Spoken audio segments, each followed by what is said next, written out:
Hi, I'm here again to demonstrate some more IV skills for you. I have an IV piggyback that I'm going to administer. However, the primary solution that is infusing at this time is incompatible with my piggyback.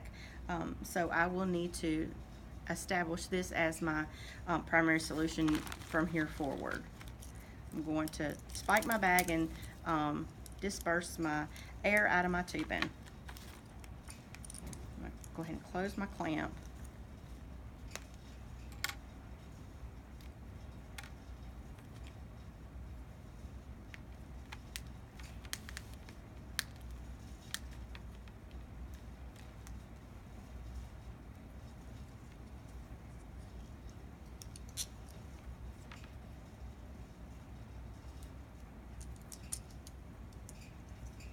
Okay, so now my primary tubing for my IV antibiotic, my IV piggyback, is primed at this point. So I'm going to take my MAR, I'm going to go to my patient's room.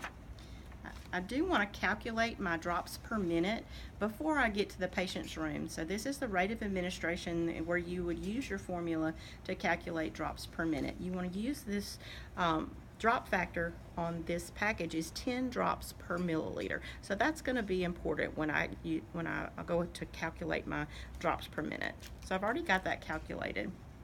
And I have my flush. For incompatible solution, remember that you need 5 milliliters before and 5 milliliters after your administration. So I'm going to take my 10 milliliter flush, so I'm going to use 5 and then 5 again. Okay, so I'm at my patient's bedside. Of course, I've already performed my correct checks with my medication. I've identified my client. I'm going to hang up my new primary solution, my piggyback, so to speak, and I'm going to stop this infusion. I'm going to clamp this tube in here, and I'm going to remove this from the extension set for this patient.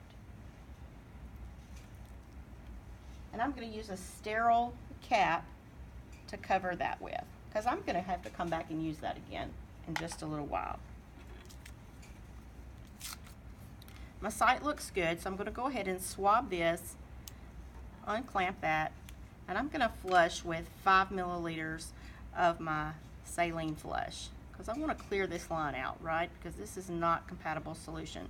So I flushed my line with 5 milliliters of saline. I'm going to remove this, and I'm going to hang on to the rest of that 5 for a little bit later. I have my piggyback that I'm going to now attach on my primary solution. Make sure that's unclamped.